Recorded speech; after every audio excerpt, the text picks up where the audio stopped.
Ziyarat Warith is one of the most famous ziyarats for pilgrimage to Imam Hussein alayhi salam's holy shrine. In my search, I will try and study this very important text. What are the sources? What is the benefits of reciting this ziyarah?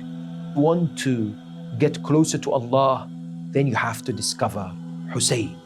And if you want to discover Hussein, then your path has to be towards the Almighty subhanahu wa ta'ala. Hussein alayhi salam also does the same thing in terms of his stand at Karbala, where he breathed the spirit back into Islam.